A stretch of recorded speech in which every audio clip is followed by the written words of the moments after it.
नमस्कार दोस्तों, मैं हूं आशीष कुमार और आप जुड़ रहे हैं प्रेप एकेडमी पे, जहां सफलता ही हमारा लक्ष्य है। तो रीजनिंग का सिलेबस धीरे धीरे कंप्लीट होने वाला है और इसमें क्या है कि कुछ क्वेश्चन ऐसे आते हैं या कुछ टॉपिक ऐसे आते हैं जो कभी एग्ज़ाम में आते हैं और कभी नहीं आते हैं। लेकिन हमारी कोशिश रहेगी कि अगर टाइम बचा तो चाहे वो 1% भी चांस हो आपके एग्ज़ाम में आने की, हम उसको ज़रूर कराएंगे। तो उसी से रिलेटेड एक छोटा सा टॉपिक है, इससे कभी कभी एक दो क्वेश्चन आ जाते हैं और इसको कोई जल्दी पढ़ाता भी नहीं है। रीज़न ये होता है ना कि इतना ये सिंपल वे से होता है कि अगर कोई नहीं भी पढ़ा है तब भी अगर कैंडिडेट थोड़ा सा दिमाग लगाएगा तो ये सॉल्व हो जाएगा। लेकिन मैं इसको आपको करके बता दे रहा हूँ कि कैसे होता है। नाम है लॉजिकल सीक्वेंस ऑफ वर्ड्स। ठीक है, ये टॉपिक का नाम होता है। लॉजिकल सीक्वेंस क्या होता है कि आप किसी क्रमवार जो शब्द या टर्म दिए हुए हैं उनको लॉजिकली आप कैसे फिट बैठा सकते हैं, असेंडिंग ऑर्डर में, डिसेंडिंग ऑर्डर में। ठीक है, या फिर कोई आपको अगर स्टेज दी हुई है तो पहले कौन सी स्टेज आएगी, उसके बाद कौन सी स्टेज आएगी और फाइनल स्टेज कौन सी होगी, इस तरह से आपको दिए हुआ होता है। और अगर मैं टर्म की बात करूं कि एग्ज़ाम में कैसे आता है, तो आपको 4 या 5, अमूमन 5 दिए होते हैं। ठीक है, और उनकी नंबरिंग होती है। तो उनको क्या करना होता है, आपको एक सीक्वेंस में, जैसे यहाँ लिखा हुआ है ना सीक्वेंस, उनको आपको सीक्वेंस में बैठालना होता है, लॉजिकली सीक्वेंस में बैठालना होता है उन जो ग्रुप 4 या 5 दिए होते हैं, वर्ड दिए होते हैं उनको। ठीक है, तो हम देखते हैं इसमें क्या हुआ है। जैसे इसमें कुछ आपस में संबंध रखने वाले शब्द दिए जाते हैं। ठीक है, और उसके बाद उसको एक सीक्वेंस में लिखना या अरेंज करना होता है। ठीक, क्या होता है, आपस में किसी भी प्रकार का संबंध हो सकता है, किसी भी प्रकार। तो क्या है यहाँ पे, आपस में संबंध रखने वाले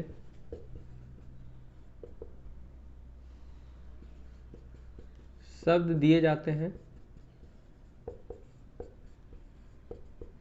उनको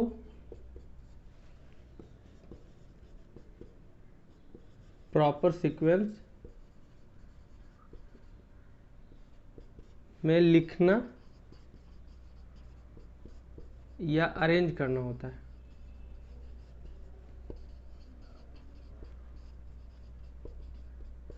ठीक है, इस तरह से होता है। और इसका क्या है ना, ये 4 या 5 टाइप के होते हैं। जो बेसिक 4 टाइप होते हैं वो मैं आपको बता दे रहा हूँ यहाँ पे। टाइप नंबर 1 क्या होता है, स्टेजेस होती हैं इसमें। ठीक है, मान लीजिए कोई काम हो रहा है, या इस तरह कह लीजिए, सपोज करिए आप बीमार हुए। ठीक है, सबसे पहले क्या होगा, अगर मैं आपको यहाँ पे एक एग्जांपल दे दूँ इसी में, जैसे यहाँ पे लिखा है बीमारी, ये पहला हो गया।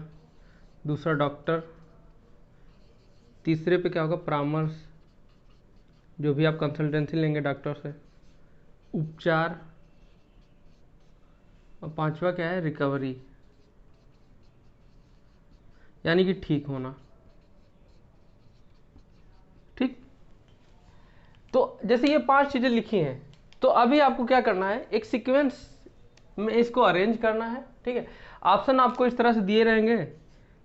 पहले में 4 3 2 1 मान ली और 5 दे दिया, 1 2 3 4 5 इस तरह से दे दिया पहला ऑप्शन। दूसरे ऑप्शन में उसने क्या किया, 2 1 3 4 5 इस तरह से कर दिया। तीसरे ऑप्शन में भी और फोर्थ ऑप्शन में इसी तरह से उसने कर दिया। अभी क्या है, एक आपको सीक्वेंस इसका ढूंढना है।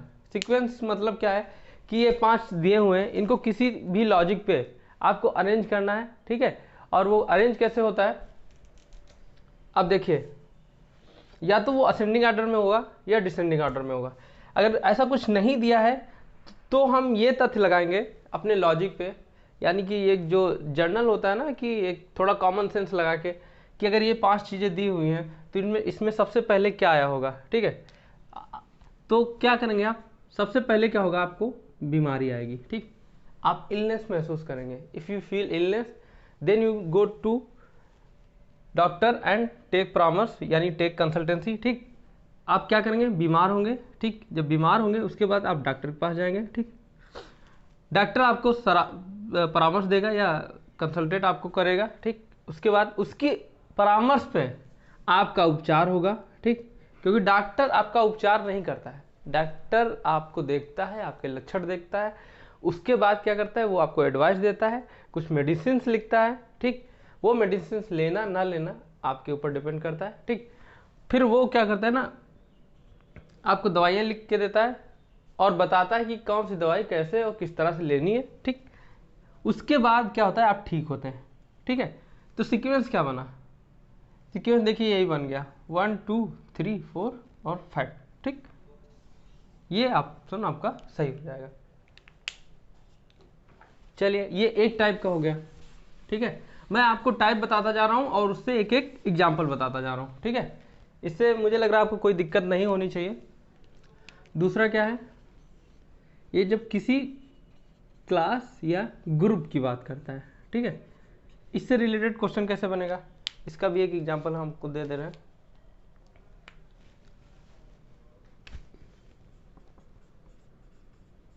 मेंबर, ठीक है, कंट्री, फिर आएगा कम्युनिटी, उसके बाद लोकेलिटी, और उसके बाद क्या आएगा, फैमिली।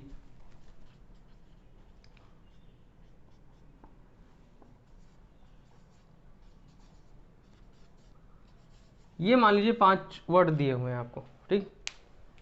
और हिंदी इंग्लिश का कोई सीन मत करिएगा, क्योंकि अभी क्या एग्जाम में क्या है ना, क्योंकि फॉर्म जो पेपर फॉर्म होता है ना, ऑलमोस्ट ज़्यादातर इंग्लिश में ही होता है, और उसको हिंदी में लाने के लिए क्या करते हैं ना, वो लोग गूगल ट्रांसलेट का इस्तेमाल करते हैं।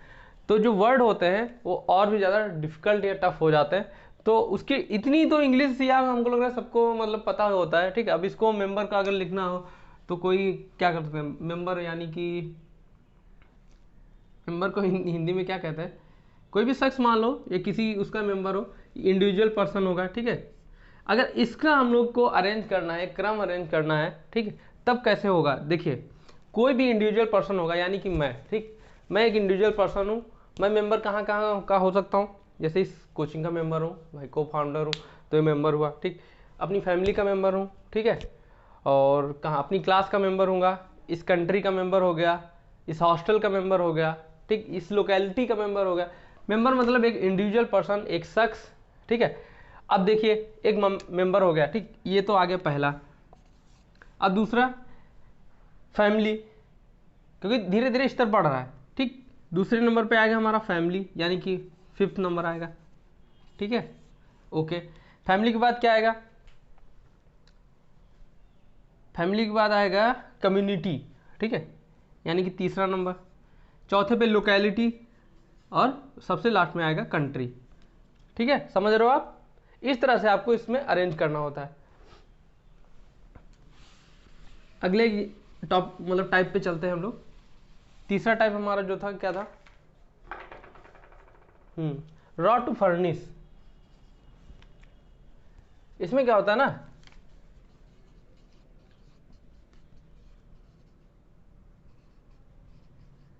रॉ टू फर्निश का मतलब होता है कि कोई अनप्रोसेस्ड प्रोडक्ट या चीज, ठीक है, उसका क्या होता है ना, उसमें कुछ चेंजेस लाके, एडिशनल चेंजेस लाके उसका रूप दूसरा रूप दे दिया जाता है, ठीक है। जैसे मान लीजिए गेहूं है, ठीक, गेहूं का क्या हुआ, आटा बना, ठीक। आटे का क्या हुआ, अलग अलग उसमें फील्ड देखो, आटे का या तो आप रोटी बना सकते हैं, ब्रेड बना सकते हैं, ठीक है। बहुत सारे ऐसे प्रोडक्ट होते हैं, बिस्किट हो गया, नमकीन हो गया, जहाँ पे आटे का इस्तेमाल होता है, ठीक है। अभी क्या है ना, एक प्रोसेस के बाद प्रोसेस ऐसा होता चला जाता है। तो इसका अगर हम आपको एग्जाम्पल बताएं तो क्या हो सकता है इसका एग्जाम्पल, अच्छा देखिए, मान लीजिए एक जंगल दिया है, पहला वर्ड, दूसरा दिया है लकड़ी, देश, पेड़, सोफा, ये हो गया लकड़ी, ठीक, देश, सोफा, पेड़, ठीक। अभी इसको आप लॉजिकली अगर आप अरेंज करेंगे तो कैसे होगा, देखिए ऑप्शन देखना बहुत जरूरी है। ऑप्शन देख के आप अंदाजा लगा पाएंगे कि ये किस डायरेक्शन में जा रहा है, ठीक है। अभी आपको अगर इसमें अरेंज करना हो तो सबसे पहले क्या आएगा, मान लीजिए कोई देश है, ठीक, देश के बाद क्योंकि किसी देश में होगा, देश में क्या होगा, जंगल होगा, ठीक। फिर जंगल में क्या होगा, पेड़, पेड़ की लकड़ी, और उस लकड़ी से बनेगा सोफा। अरेंज हो गया। यानी कि क्या, देश कौन से नंबर पे, मान लीजिए अगर इसकी नंबरिंग हम लोग कर दे रहे हैं इस तरह से, एग्जाम में आपको इसी तरह से नंबरिंग की हुई मिलेगी, आप परेशान मत होइए, ठीक है। तो ये 3, फिर जंगल माल यानी कि 1, पेड़ कौन से इस पे है 5th, लकड़ी 2, सोफा 4, ये आपका अरेंज हो जाएगा, ठीक। ये अगर ऑप्शन में इस तरह से दिया हुआ है तो, अगर ऑप्शन में इस तरह से नहीं दिया हुआ तो इसका जस्ट उल्टा भी हो सकता है। यानी कि सोफा, सोफा किससे बना होगा, लकड़ी से बना होगा, ठीक है। लकड़ी कहाँ से आई होगी, पेड़ से, पेड़ कहाँ से आया होगा, जंगल से, और जंगल कहाँ होगा, किसी देश में होगा, ठीक। मैं एक बार इसको चेक कर ले रहा हूँ, ये दिख रहा है आपको कि नहीं, दिख रहा है। चलिए, तो आप समझ गए होंगे कि इस कैसे इसको आप अरेंज करना है, ठीक। Raw to furnish, raw to furnish मतलब होता है कि कोई भी चीज उसमें वैल्यू एडेड होती जाती है और उसका रूप और आकार बदलता चला जाता है।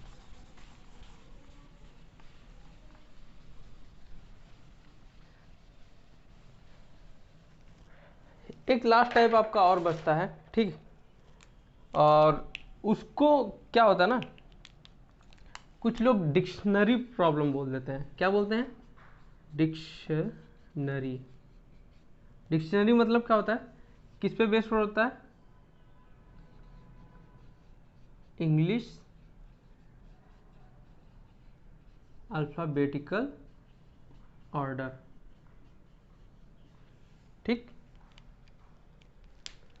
इंग्लिश अल्फाबेटिकल ऑर्डर ये इस पे बेस होता है, ठीक है। आपको क्वेश्चन मिलता होगा एग्जाम में, आपने अभी नोटिस भी शायद किया होगा कि 4 से 5 इंग्लिश में वर्ड दिए होते हैं और उनको शब्दकोश के आधार पर, ये शब्दकोश का मतलब क्या होता है, डिक्शनरी को शब्दकोश बोलते हैं, ठीक। इसको शब्दकोश बोला जाता है, ठीक।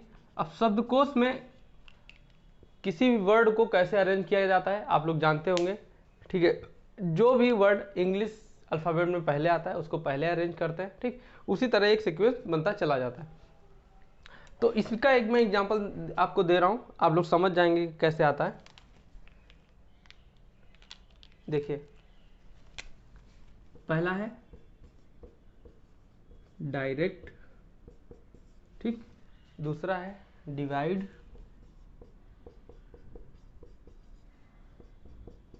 तीसरा है डाइवेस्ट डिवाइन,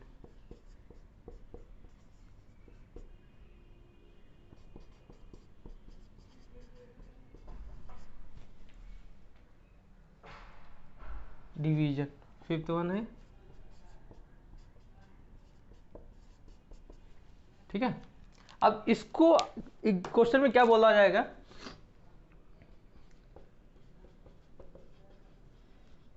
डिक्शनरी बेस पे अरेंज करो, ठीक, या शब्दकोश आधार पे,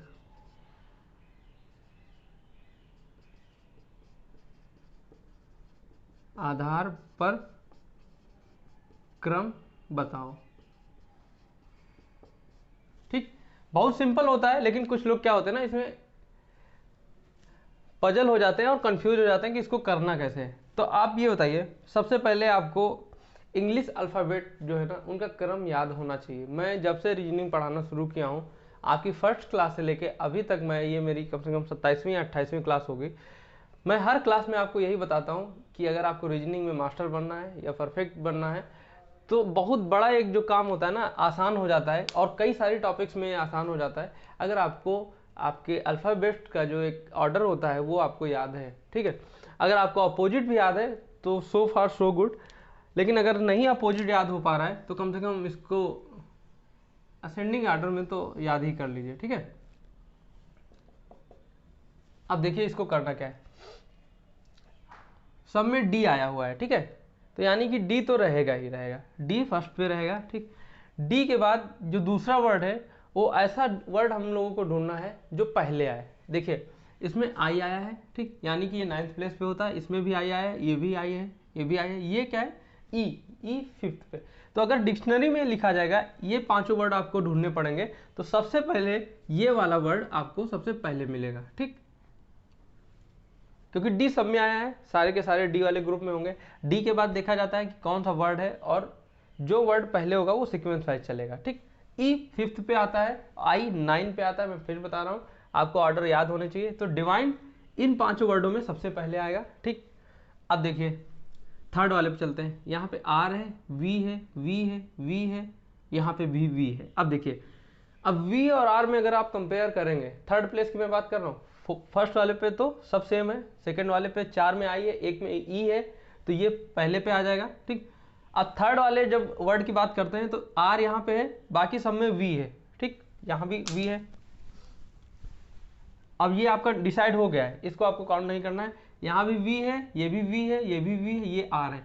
अब आपको पता होगा वी और आर में पहले कौन आता है। देखिए आर की पोजीशन होती है 18, वी की होती है 22, यानी कि आर 18वें प्लेस पे आता है, वी 22वें प्लेस पे आता है, तो आर पहले आएगा, ठीक। तो ये हमारा हो गया सेकंड नंबर पे हो जाएगा, दो डिसाइड हो गए, ठीक। अब थर्ड पे चलते हैं।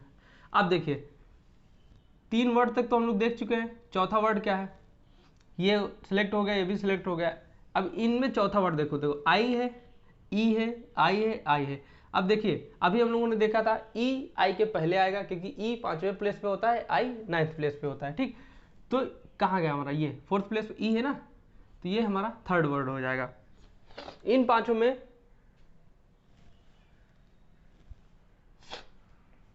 ये पता नहीं इसकी महक शायद मुझे सूट नहीं करती है, अजीब सा लगने लग जाता है।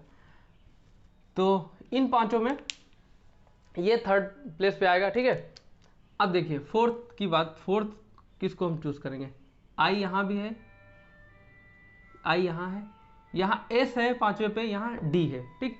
तो डी पहले आएगा एस के, ठीक, तो ये फोर्थ हो जाएगा, और ये हमारा जो रिमेनिंग ये फिफ्थ हो जाएगा। तो हमारा सीक्वेंस क्या बना, 2 4 3 1 5, ये हमारा एक सही अरेंजमेंट या एक सही सीक्वेंस हो जाएगा, ठीक।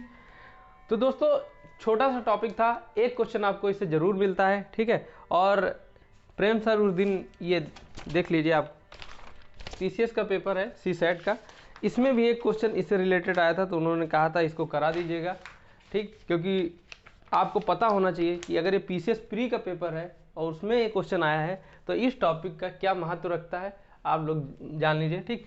तो क्वेश्चन मैं आपको करा दे रहा हूँ, और इसमें एक्चुअली ज़्यादा वैरायटी बनती नहीं है, बस आपको लॉजिक फिट बैठाना होता है, और लॉजिक उसी का फिट बैठेगा जिसका माइंड थोड़ा डाइवर्टिव या आउट ऑफ बॉक्स सोच पाता है, ठीक है।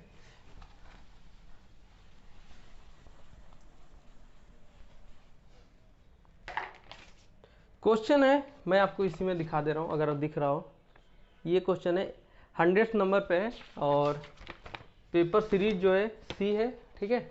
ये पीसीएस प्री का पेपर है, और क्वेश्चन मैं यहाँ पे नोट कर दे रहा हूँ।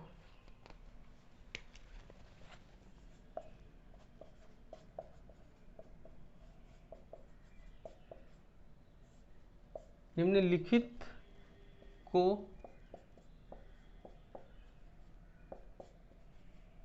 तार्किक, तार्किक का मतलब सीक्वेंस, ये लॉजिकल होता है, ठीक। क्रम, क्रम मतलब सीक्वेंस, देखिए आ गया लॉजिकल सीक्वेंस में व्यवस्थित कीजिए, ठीक।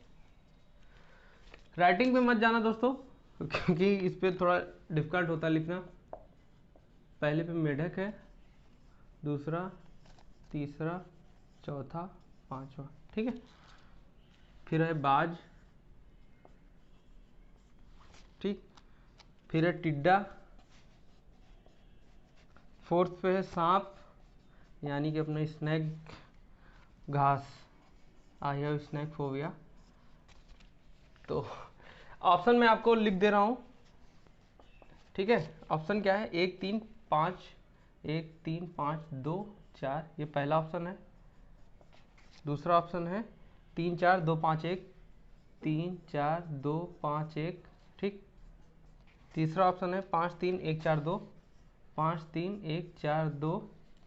ये डी वाला ऑप्शन है 5 3 4 2 1, ये ऑप्शन है। ठीक है, तो एक बार जो मैंने आपको अभी अभी पढ़ाया है, ठीक है, उसके आधार पे आप इसको करने की कोशिश कीजिए। ठीक है, आप वीडियो रोक लीजिए थोड़ी देर के लिए और इसको करने की कोशिश कीजिए, आप कर पाते हैं या नहीं। ठीक, चलो इसको सॉल्व करने की कोशिश करते हैं। देखिए सीक्वेंस क्या बनेगा।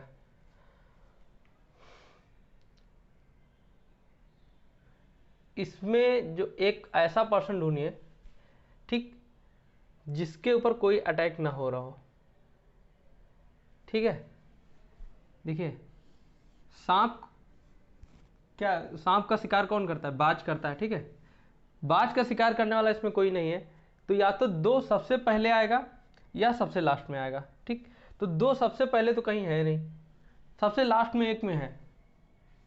ठीक, ये 2 या 3 सेकंड का काम था, आप ऐसे कर सकते थे। ठीक है, लेकिन अगर 2 में हो, सॉल्व कैसे करना है वो मैं आपको बता रहा हूँ। देखिए क्या होता है, घास होती है, घास को कौन खाता है? घास को खाता कौन है? टिड्डा। टिड्डा जानते हैं, अभी टिड्डी दल का अटैक हुआ था। ठीक, टिड्डा लोग घास खाते हैं। टिड्डे को कौन खाता है? मेढक, यानी फ्रॉग। ठीक, मेढक को कौन खाता है? सांप, यानी कि स्नैक। और स्नैक को कौन खाता है? बाज। ठीक, ये हमारा सीक्वेंस बनेगा। ठीक है, यानी कि ये पहले पे होगा, ये दूसरे पे होगा, ये तीसरे पे होगा, और ये फोर्थ पे होगा, ये फिफ्थ पे होगा। क्या सीक्वेंस बनेगा हमारा?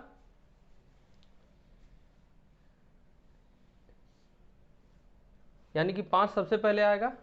ठीक, फिर कौन आ रहा है? 3, दूसरे नंबर पे 3 आ रहा है। ठीक है, तीसरे पे पहला आ रहा है, और फोर्थ पे सांप आ रहा है, फिफ्थ पे ये आ रहा है। तो यानी कि ऑप्शन नंबर सी हमारा सही हो जाएगा। ठीक है, तो दोस्तों इस तरह के क्वेश्चन आपको जहां भी मिले, आपको यही लॉजिक अपनाना है। ठीक है, यही सीक्वेंस अपनाना है, और यही एक तरीका या यही एक अप्रोच होती है इसको जल्द से जल्द सॉल्व करने की। 2-4 क्वेश्चन आप सॉल्व करेंगे, उसको आपको अंदाजा लग जाएगा कि इसको सॉल्व कैसे करना है। घबराने की कोई जरूरत नहीं है। बहुत लोग डिक्शनरी वाले में पजल हो जाते हैं। ठीक है, तो डिक्शनरी आपको बस ये माइंड सेट करना है कि पहला वर्ड देखना है, आपको पूरा वर्ड नहीं देखना है, चाहे वो 10 मतलब अल्फ़ाबेट का स्पेलिंग हो, चाहे 12 की हो, चाहे 2 की हो, चाहे 3 की हो। आपको क्या करना है, एक बार में सिर्फ एक नंबर, यानी कि जो पहले प्लेस पे वर्ड है वो देखने हैं, दूसरी बार में दूसरे वाले, तीसरी बार में तीसरे वाले। ठीक, आपको मिलता चलेगा, और जो एक बार सिलेक्ट हो जा रहे हैं उनको दोबारा काउंट नहीं करना है। ठीक, तो ये उसमें थोड़ा सा दिक्कत होती है, आप उसको ऐसे देख लीजिएगा। बाकी ये टॉपिक मैं यहीं पे समाप्त कर रहा हूँ। आपकी जो भी क्वेरी या जो भी समस्याएं हो आप कमेंट कर दीजिए, या फिर प्रेम सर ने एक टेलीग्राम चैनल बना रखा है, उसको ज्वाइन कर लीजिए, या फिर इंस्टाग्राम पर फॉलो कर लीजिए। कहीं भी आप मैसेज डाल देंगे, या फेसबुक पे भी एक पेज बना हुआ है प्रेप एकेडमी नाम का, कहीं भी आप क्या करें, एक तो मैं चाहूँगा कि अगर आप सोशल मीडिया पे हैं, एक्टिव हैं, तो ये सारी जगह पे जाकर आप फॉलो करिए, हमारा चैनल भी सब्सक्राइब करिए। और अगर कहीं नहीं कर रहे हैं तो वीडियो के नीचे जो कमेंट सेक्शन है आप वहाँ भी कमेंट कर सकते हैं। ठीक है, हमारी टीम या हम जिसको भी टाइम मिलेगा वो आपके जो भी क्वेरी होंगी उनका समाधान देगा। तो बने रहिए दोस्तों प्रेप एकेडमी पे, जहाँ सफलता ही हमारा लक्ष्य है। जय हिंद, जय भारत, धन्यवाद।